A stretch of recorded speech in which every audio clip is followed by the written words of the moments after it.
ನಮಸ್ಕಾರ ವೀಕ್ಷಕರೇ, ತಮಗೆಲ್ಲರಿಗೂ ದಿ ಸ್ಪೆಷಲ್ ಸ್ಟೋರಿ ಯೂಟ್ಯೂಬ್ ಚಾನೆಲ್ಗೆ ಸ್ವಾಗತ. ನಾನು ನಿಮ್ಮ ರಾಘವೇಂದ್ರ ಹೆಗಡೆ ಹಿಲ್ಲೂರು. ವೀಕ್ಷಕರೇ, ನಾವಿವತ್ತು ಉತ್ತರ ಕನ್ನಡ ಜಿಲ್ಲೆ ಶಿರ್ಸಿಯ ಧಾತ್ರಿ ಆಯುರ್ವೇದ ಕೇಂದ್ರದ ಡಾಕ್ಟರ್ ವಿನಾಯಕ್ ಹೆಬ್ಬಾರ್ ಅವರು ಬಳಿ ಇದ್ದೇವೆ.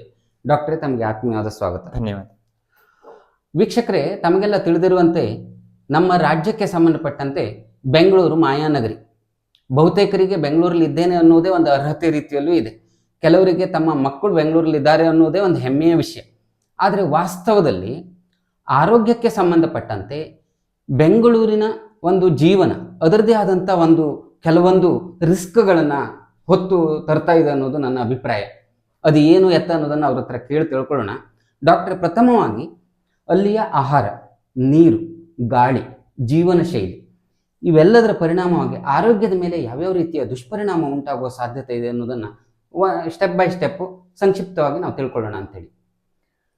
ಇಲ್ಲಿ ನೀವು ಬೆಂಗಳೂರು ಅಂತ ಹೇಳಿದ್ರಿ, ಕೇವಲ ಬೆಂಗಳೂರು ಅಂತಲ್ಲ, ಈಗ ಟೈರ್ 2, ಟೈರ್ 3 ಸಿಟೀಸಲ್ಲಿಯೂ ಕೂಡ ಆ ಸಮಸ್ಯೆ ಆಗ್ತಾ ಇದೆ. ಮುಖ್ಯವಾಗಿ ಈ ಸಾಮಾನ್ಯವಾಗಿ ಅಂದ್ಕೊಳ್ಳೋದೇನು ಅಂತಂದರೆ, ಗಾಳಿ ಸರಿ ಇಲ್ಲ ಅಂದರೆ ಅಸ್ತಮ ಬರುತ್ತೆ, ನೀರು ಸರಿ ಇಲ್ಲ ಅಂತಂದರೆ ಏನೋ ಕರುಳಿಗೆ ಸಂಬಂಧಪಟ್ಟ ಸಮಸ್ಯೆ ಬರುತ್ತೆ, ಹೀಗೆ ಅಂದ್ಕೊಂಡಿದ್ದೇವೆ. ಆ್ಯಕ್ಚುಲಿ ಹಾಗಲ್ಲ.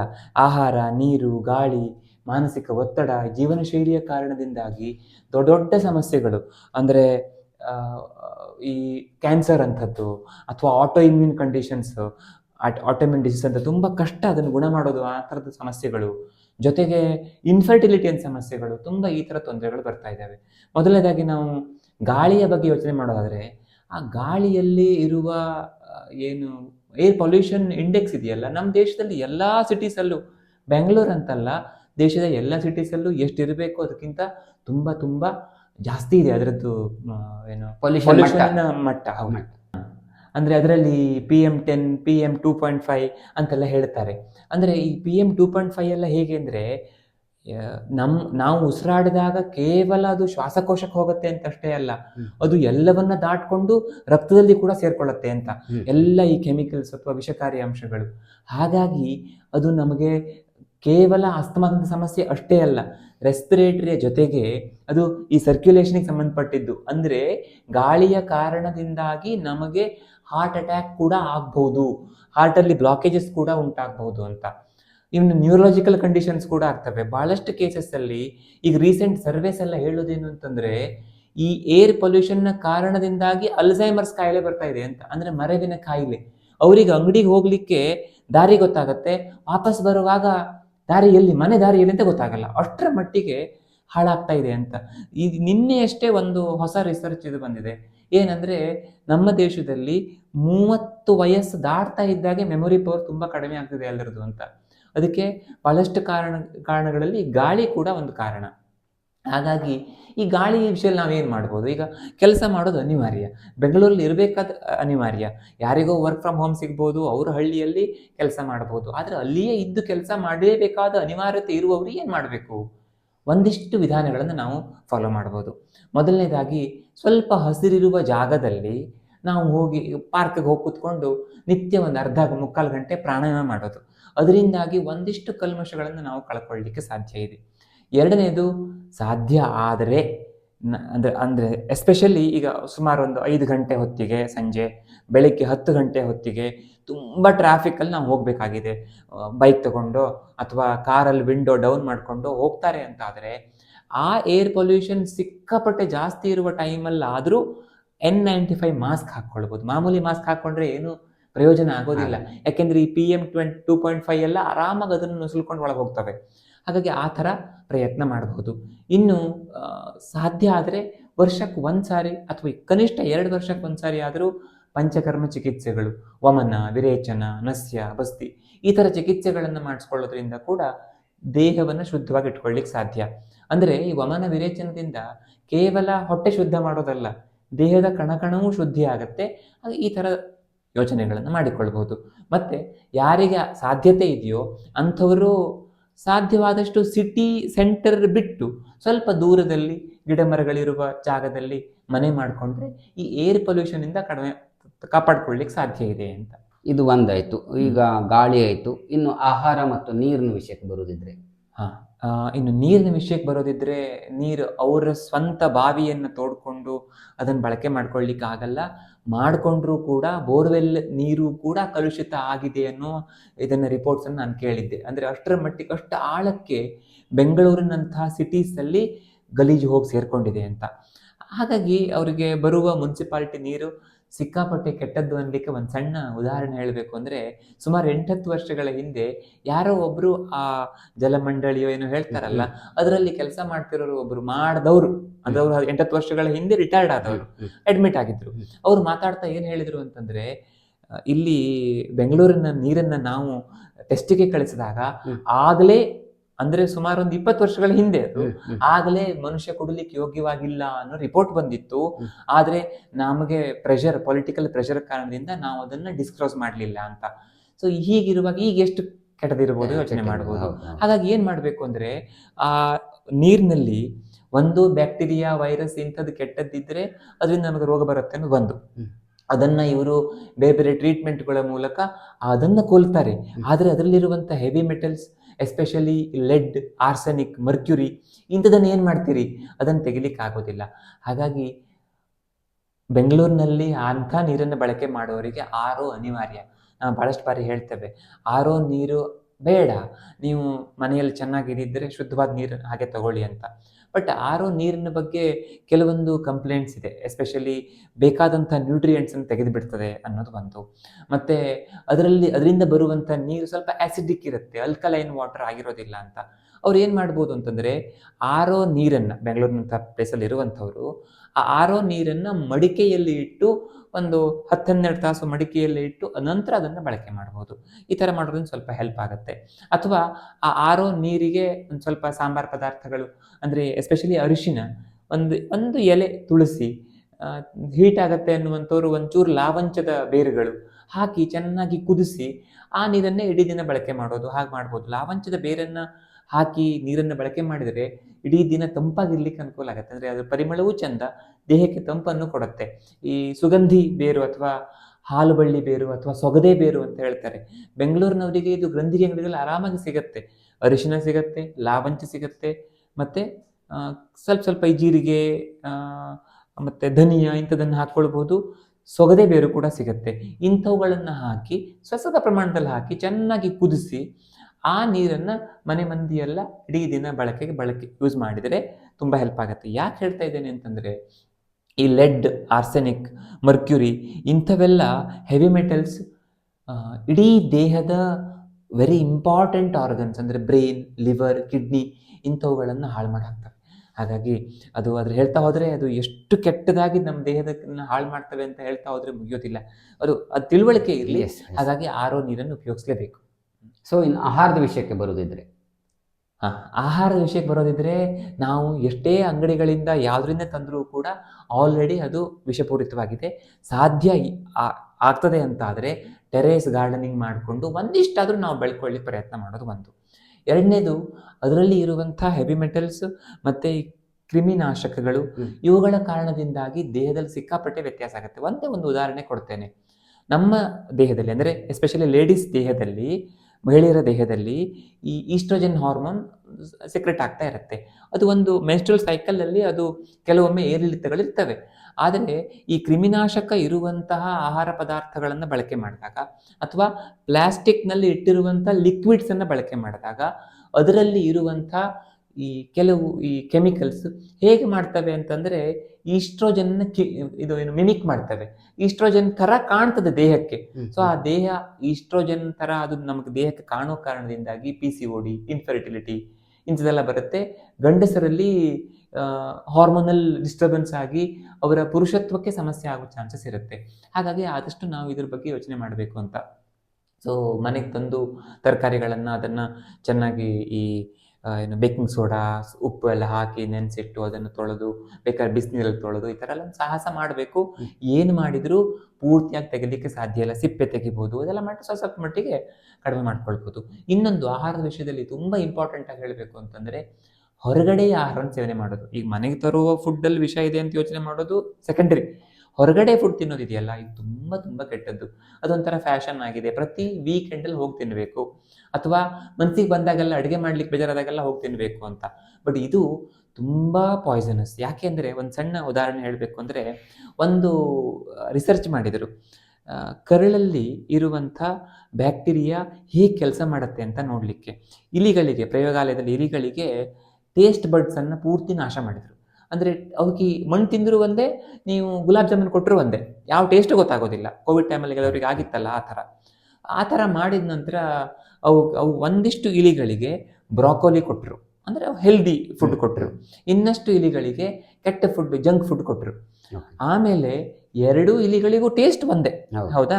ಆಮೇಲೆ ಏನು ಮಾಡಿದರು ಅಂತಂದರೆ, ಆ ಇಲಿಗಳಿಗೆ ಸುಮ್ಮನೆ ಯಾವ್ದು ಬೇಕಾದ್ರೂ ತಿನ್ನಿ ಅಂತ ಕೊಟ್ಟರು.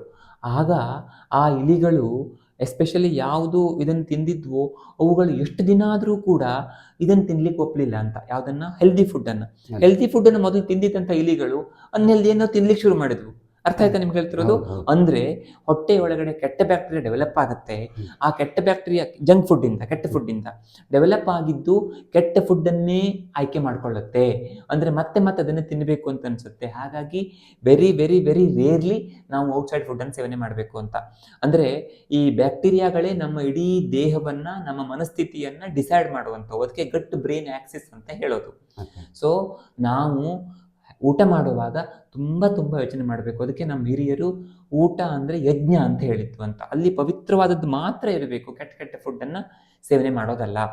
ಅಂದರೆ ಈ ನಮ್ಮ ಬ್ರೈನ್ ಚೆನ್ನಾಗಿರ್ಬೇಕಾ, ಕರಳು ಚೆನ್ನಾಗಿರಬೇಕು ಅಂತ. ಕರಳು ಚೆನ್ನಾಗಿರಬೇಕು ಅಂದರೆ ಒಳ್ಳೆಯ ಆಹಾರವನ್ನು ಮಾತ್ರ ಸೇವನೆ ಮಾಡಬೇಕು. ಅದಕ್ಕೆ ಆಹಾರ ಶುದ್ಧವು ಸತ್ವಶುದ್ಧಿ ಅಂತ ಹೇಳಿದ್ದು. ಆಹಾರ ಶುದ್ಧವಾಗಿದ್ದರೆ ನಮ್ಮ ಮನಸ್ಸು ಚೆನ್ನಾಗಿರುತ್ತೆ ಅಂತ.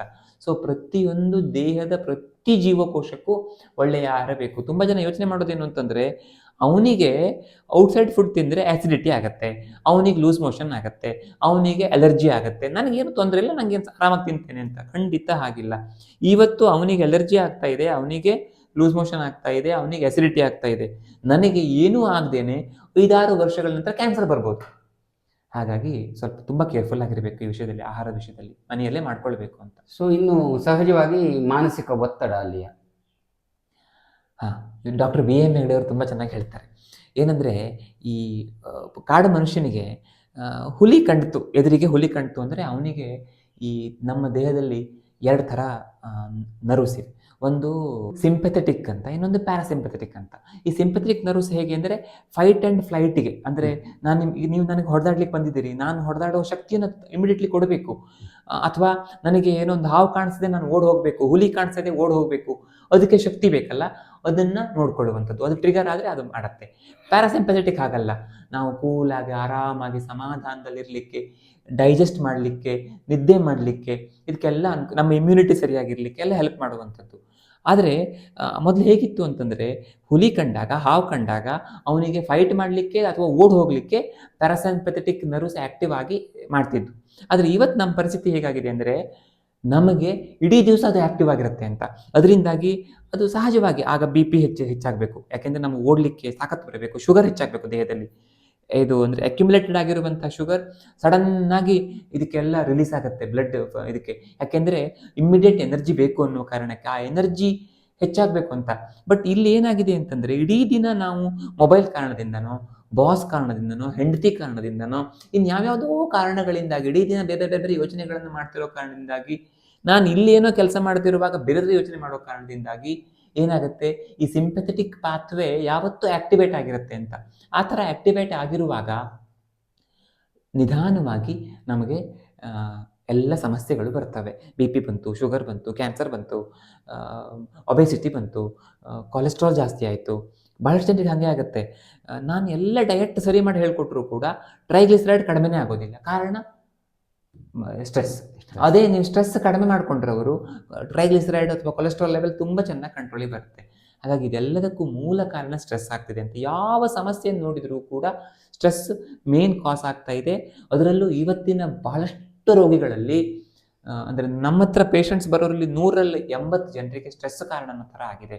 ಸ್ವಲ್ಪ ಅದ್ರ ಬಗ್ಗೆ ಯೋಚನೆ ಮಾಡಬೇಕು. ಯಾಕೆಂದರೆ ದೇಹದ ಎಲ್ಲ ಹಾರ್ಮೋನ್ಸು, ಎಲ್ಲ ನ್ಯೂರೋ ಟ್ರಾನ್ಸ್ಮಿಟರ್ಸು, ಎಲ್ಲ ಎಂಜೈಮ್ಸು ಇವೆಲ್ಲವೂ ಸರಿಯಾದ ರೀತಿಯಲ್ಲಿ ಕೆಲಸ ಮಾಡಬೇಕು ಅಂದರೆ ಮನಸ್ಸು ಚೆನ್ನಾಗಿರಬೇಕು. ಅದು ಒಂದು ಸರಿ ಇಲ್ಲ ಅಂದರೆ ಯಾವುದೂ ಕೆಲಸ ಆಗೋದಿಲ್ಲ ಅಂತ.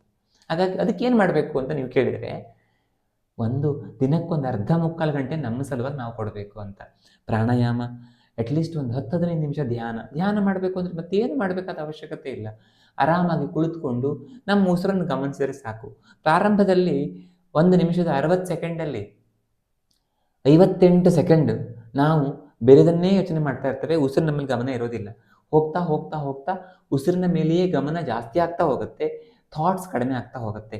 ಈ ಥರ ಮಾಡಿದಾಗ ಆ ಎಲ್ಲ ಸಿಂಪಥೆಟಿಕ್ ಆಕ್ಟಿವಿಟೀಸ್ ಎಲ್ಲ ಕಡಿಮೆ ಆಗಿ ಕಾರ್ಟಿಸೋಲ್ ಡೌನ್ ಆಗಿ ನಮ್ಮ ದೇಹ ಒಂಥರ ಶಾಂತ ಸ್ಥಿತಿಗೆ ಹೋಗುತ್ತೆ. ಆಗ ಶುಗರ್, BP, ಕೊಲೆಸ್ಟ್ರಾಲ್ ಅಥವಾ ನಮ್ಮ ದೇಹದಲ್ಲಿ ಬೇಡದ ಈ ಕ್ಯಾನ್ಸರ್ಗೆಲ್ಲ ಕಾರಣವಾಗುವಂಥ ಫ್ಯಾಕ್ಟರ್ಸ್ ಇವೆಯಲ್ಲ, ಅವೆಲ್ಲ ಕಡಿಮೆ ಆಗ್ತವೆ. ಇನ್ನು ಕೊನೆಯದಾಗಿ ಅಲ್ಲಿ ಏನು ಬೇಕೋ ಅದಿಲ್ಲ. ಆಕ್ಚುಲಿ ಮನುಷ್ಯನಿಗೆ ದೈಹಿಕವಾಗಿ ಶ್ರಮ ಬೇಕು. ಬೆಂಗಳೂರಲ್ಲಿ ದೈಹಿಕ ಶ್ರಮ ಮಾಡ್ಲಿಕ್ಕೆ ಅವಕಾಶವೂ ಇಲ್ಲ, ಸಮಯವೂ ಇಲ್ಲ. ದೈಹಿಕ ಶ್ರಮ ಮಾಡಿದ್ರೆ ಕೇವಲ ದೇಹ ಸರಿಯಾಗೋದು ಒಂದೇ ಅಲ್ಲ, ಮನಸ್ಸು ಕೂಡ ಚೆನ್ನಾಗಾಗುತ್ತೆ ಅಂತ. ಆವಾಗ ನೀವು ಎಕ್ಸಸೈಸ್ ಮಾಡ್ತಾ ಮಾಡ್ತಾ ನಿಮಗೆ ಗೊತ್ತಿಲ್ಲದಾನೆ ನಮ್ಮ ದೇಹದಲ್ಲಿ ಬಹಳಷ್ಟು ಈ ನ್ಯೂರೋ ಟ್ರಾನ್ಸ್ಮಿಟರ್ಸ್ ಮತ್ತೆ ಹಾರ್ಮೋನ್ಸ್ ಅಲ್ಲಿ ವೇರಿಯೇಷನ್, ಅಂದ್ರೆ ಅದು ನಾರ್ಮಲ್ಸಿ ಬರುತ್ತೆ ಅಂತ. ಸೊ ಅದನ್ನ ರೂಢಿ ಮಾಡ್ಕೊಳ್ಬೇಕು. ಕೊನೆಯದಾಗಿ ತಾವು ಬೆಂಗಳೂರು ನಿವಾಸಿಗಳಿಗೆ, ಎಲ್ಲರಿಗೂ ಅದು ಪ್ರಮುಖವಾಗಿ ಅಲ್ಲಿಯವರಿಗೆ ಏನ್ ಹೇಳಲಿಕ್ಕೆ ಇಷ್ಟಪಡ್ತೀರಿ ಆರೋಗ್ಯ ಸಂಬಂಧಿ ಕಾಳಜಿ? ಇದೆಲ್ಲದರ ಜೊತೆಗೆ ಲೈಫ್ ಸ್ಟೈಲ್ ಚೆನ್ನಾಗಿಟ್ಕೊಳ್ಬೇಕು ಅಂತ. ಲೈಫ್ ಸ್ಟೈಲ್ ಚೆನ್ನಾಗಿಟ್ಕೊಳ್ಬೇಕು ಅಂದ್ರೆ ಏನರ್ಥ? ಕೇವಲ ನಾವು ಒಳ್ಳೆ ಆಹಾರ ತೆಗೆದುಕೊಳ್ತೇವೆ, ದಿನ ಜಿಮ್ಗೆ ಹೋಗ್ತೇವೆ ಅಥವಾ ದಿನ ಪ್ರಾಣಾಯಾಮ ಮಾಡ್ತೇವೆ, ಇಷ್ಟೇ ಆಗೋದಿಲ್ಲ. ಯಾವ ಸಮಯಕ್ಕೆ ಮಾಡ್ತೇವೆ ಅನ್ನೋದು ಕೂಡ ಇಂಪಾರ್ಟೆಂಟ್. ಬಯೋಲಾಜಿಕಲ್ ಕ್ಲಾಕ್, ಈಗ ಅದಕ್ಕೆ ನೊಬೆಲ್ ಅವಾರ್ಡ್ ಕೂಡ ಸಿಕ್ಕಿದೆ, ಅದು ತುಂಬಾ ಇಂಪಾರ್ಟೆಂಟ್ ಅಂತ. ಅದಕ್ಕೆ ನಮ್ಮ ಆಯುರ್ವೇದದಲ್ಲಿ ಹೇಳ್ತಾರೆ, ಎತ್ ಬ್ರಹ್ಮಾಂಡ ತತ್ ಪಿಂಡೆ ಅಂತ. ಅಂದ್ರೆ ಹೊರ ಜಗತ್ತು ಹೇಗಿದೆಯೋ ಹಾಗೆ ನಮ್ಮ ದೇಹ ಇದೆ ಅಂತ. ಅಲ್ಲಿ ಸೂರ್ಯೋದಯ ಆಗ್ತಾ ಇರುವಾಗ ನಾವು ಇಲ್ಲಿ ಎಚ್ಚರಾಗಿರ್ಬೇಕು. ರಾತ್ರಿ ಸೂರ್ಯ ಮುಳುಗಿದ ಮೇಲೆ ನಾವೆಲ್ಲ ಕಾಮ್ ಡೌನ್ ಆಗಿ ರಾತ್ರಿ ನಿದ್ದೆ ಮಾಡಬೇಕು ಅಂತ ಎಲ್ಲ ಅಂದ್ಕೊಳ್ಳೋದು. ಏನು ಅಂತ, ದಿನಕ್ಕೆ 7 ತಾಸು ನಿದ್ದೆ ಮಾಡಬೇಕು. ಅದರ ಅರ್ಥ 12 ಗಂಟೆಗೋ 1 ಗಂಟೆಗೋ ಮಲಗಿ ಬೆಳಿಗ್ಗೆ 10 ಗಂಟೆಗೆ ಹೇಳೋದಲ್ಲ ಅಂತ. ಯಾಕೆ ಅಂದ್ರೆ ಇದನ್ನ ಆಯುರ್ವೇದ ಹೇಳಿದ್ದಾಯ್ತು. ಮಾಡರ್ನ್ ಸೈನ್ಸ್ ಅದಕ್ಕೆ ಯಾವ ತರ ಜಸ್ಟಿಫಿಕೇಶನ್ ಕೊಡುತ್ತೆ ಅಂದ್ರೆ, ನೀವು ರಾತ್ರಿ ಬೆಳಕನ್ನು ತುಂಬ ನೋಡ್ತಾ ಇದ್ರೆ, ಉದಾಹರಣೆಗೆ ಮೊಬೈಲನ್ನು ಅಥವಾ ಕಂಪ್ಯೂಟರನ್ನು, ಟಿವಿಯನ್ನು ನೀವು ರಾತ್ರಿ 8 ಗಂಟೆ 9 ಗಂಟೆ ನಂತರ ನೋಡ್ತಾ ಇದ್ದರೆ, ಆ ಬೆಳಕಿನ ಕಾರಣದಿಂದಾಗಿ ನಮ್ಮಲ್ಲಿ ಈ ಮೆಲಟೋನಿನ್ ಉತ್ಪತ್ತಿನೇ ಆಗೋದಿಲ್ಲ ಸರಿಯಾಗಿ. ಆ ಮೆಲಟೋನಿನ್ ಉತ್ಪತ್ತಿ ಆಗದೇ ಇರುವ ಕಾರಣದಿಂದಾಗಿ ನಿದ್ದೆ ಚೆನ್ನಾಗಿ ಬರೋದಿಲ್ಲ. ಮತ್ತು ಬೆಳಿಗ್ಗೆ ಬೇಗ ಎದ್ದು ಸೂರ್ಯನ ಬೆಳಕಿಗೆ ಹೋದರೆ ಸೆರೋಟೋನಿನ್ ಚೆನ್ನಾಗಿ ಉತ್ಪತ್ತಿ ಆಗುತ್ತೆ, ಇಡೀ ದಿನ ಆಕ್ಟಿವ್ ಆಗಿರ್ಲಿಕ್ಕೆ ಸಾಧ್ಯ ಆಗುತ್ತೆ. ಮತ್ತೆ ರಾತ್ರಿ ನಿದ್ದೆಗೆ ಬೇಕಾದಂಥ ಮೆಲಟೋನಿನ್ ಉತ್ಪತ್ತಿ ಆಗಲಿಕ್ಕೆ ಸೆರೋಟೋನಿನ್ ಒಂದು ರಾ ಮಟೀರಿಯಲ್. ಅಂದ್ರೆ ಬೆಳಿಗ್ಗೆ ಬೇಗ ಎದ್ದು ನಾವು ಬಿಸಿಲಿಗೆ ಹೋದರೆ ರಾತ್ರಿ ನಿದ್ದೆ ಚೆನ್ನಾಗಿ ಬರುತ್ತೆ. ರಾತ್ರಿ ನಾವು ಬೆಳಕನ್ನು ಕಡಿಮೆ ಮಾಡಿದರೆ, ಸ್ಕ್ರೀನ್ ಟೈಮ್ ಕಡಿಮೆ ಮಾಡಿದರೆ ನಿದ್ದೆ ಚೆನ್ನಾಗಿ ಬರುತ್ತೆ. ಹೀಗೆ ತುಂಬಾ ಇಂಪಾರ್ಟೆಂಟ್ ಇವೆಲ್ಲ. ರಾತ್ರಿ ಊಟ, ಒಟ್ಟು 3 ಹೊತ್ತು ಊಟ ತುಂಬಿಕೊಳ್ಳೋದಲ್ಲ. ರಾತ್ರಿಯ ಊಟವನ್ನ ಸೂರ್ಯಾಸ್ತದ 3/4 ಗಂಟೆಯ ಮೊದಲು ಅಥವಾ 3/4 ಗಂಟೆಯ ನಂತರ, ಅಂದ್ರೆ 3/4 ಗಂಟೆ ಒಳಗಡೆ ಮಾಡೋದು ಸರಿಯಾದ್ದು. ಅಂದ್ರೆ 6 ಗಂಟೆ ಸೂರ್ಯಾಸ್ತ ಆದರೆ 6:45 ನಮ್ಮ ಊಟ ಆಗಬೇಕು ರಾತ್ರಿ ಊಟ. ಲೇಟ್ ಮಾಡಿದರೆ ಏನಾಗುತ್ತೆ ಅಂದ್ರೆ, ಆ ಊಟವನ್ನು ಜೀರ್ಣ ಮಾಡ್ಕೊಳ್ಳಿಕ್ಕೆ ಮತ್ತೆ ಊಟ ಜೀರ್ಣ ಆದ ನಂತರ ಬಿಡುಗಡೆ ಆಗುವಂಥ ಗ್ಲೂಕೋಸ್ ಅನ್ನ ನ್ಯೂಟ್ರಲೈಸ್ ಮಾಡಲಿಕ್ಕೆ ಇನ್ಸುಲಿನ್ ಬಿಡುಗಡೆ ಆಗಬೇಕು. ಅಂದ್ರೆ ಇನ್ಸುಲಿನ್ ಅನ್ನೋ ಫ್ಯಾಕ್ಟರಿ ಬಾಗಿಲು ಮುಚ್ಚಿದ ಮೇಲೆ ನಾವು ಬಡಿದು ಎಬ್ಬಿಸ್ತೇವೆ ಅಂತ ಅದನ್ನ. ಆ ಥರ ಮಾಡಿದಾಗ ಗ್ರ್ಯಾಜುವಲಿ ಹೊಟ್ಟೆಯಲ್ಲಿ ಬೊಜ್ಜು ತುಂಬಿಕೊಳ್ಳುತ್ತೆ, ಇನ್ನೊಂದು ಡಯಾಬಿಟಿಸ್ ಬರುತ್ತೆ. ಸೊ ಈ ಸಿಂಪಲ್ ವಿಷಯ, ನಮ್ಗೆ ಹೊಟ್ಟೆ ಬೊಜ್ಜು ಕಡಿಮೆ ಆಗಬೇಕು, ಶುಗರ್ ಲೆವೆಲ್ ಕಡಿಮೆ ಆಗಬೇಕು. ರಾತ್ರಿ 8 ಗಂಟೆ 9 ಗಂಟೆ 10 ಗಂಟೆ, ಕೆಲವೊಬ್ಬರು 12 ಗಂಟೆಗೆ ಊಟ ಮಾಡೋರಿದ್ದಾರೆ. ರಾಕ್ಷಸರು ಊಟ ಮಾಡೋ ಟೈಮ್ ಅಂತ ಹೇಳ್ತೇನೆ ನಾನು. ಆ ಟೈಮಿಗೆ ಊಟ ಮಾಡುವಂಥವ್ರು ನಿಧಾನವಾಗಿ ಹಿಂದೆ ಬಂದು ಒಂದು 6 ಗಂಟೆ 7 ಗಂಟೆ ಒಳಗಡೆ ಊಟ ಮಾಡೋ ಥರ ಆದರೆ ತುಂಬ ಅನುಕೂಲ ಆಗುತ್ತೆ. ಇವೆಲ್ಲ ಎಕ್ಸಾಂಪಲ್ಸ್. ಇಂಥದ್ದು ತುಂಬ ವಿಷಯಗಳಿವೆ ನಾವು ಜೀವನ ಶೈಲಿ ಸರಿ ಮಾಡ್ಕೊಳ್ಳುವಂಥದ್ದು. ಡಾಕ್ಟ್ರೇ, ನಿಜಕ್ಕೂ ಒಂದು ಗ್ಲಿಮ್ಸ್ ಅನ್ನು ಹೇಳಿದಿರಿ ನೀವು. ಪ್ರಮುಖವಾಗಿ ಏನೇನು ಅಂಶಗಳನ್ನು ನಾವು ಗಮನಿಸಬೇಕು ಅನ್ನೋದ್ರ ಬಗ್ಗೆ. ಸೊ ಇದು ಒಂದು ನಮಗೆಲ್ಲರಿಗೂ ಇದು ಆ್ಯಕ್ಚುಲಿ ದಾರಿದೀಪ. ಸೊ ಅಲ್ಲಿಗೂ ನಾವು ಅಪ್ಲೈ ಮಾಡ್ಕೊಂಡಿದ್ದೇವೆ. ಸೊ ಇಷ್ಟು ಹೊತ್ತು ನಮಗೆ ಮಾಹಿತಿ ಕೊಟ್ಟಿದ್ದಕ್ಕಾಗಿ ತಮಗೆ ಅನಂತ ಧನ್ಯವಾದವನ್ನು ಅರ್ಪಿಸ್ತೇನೆ. ಧನ್ಯವಾದ.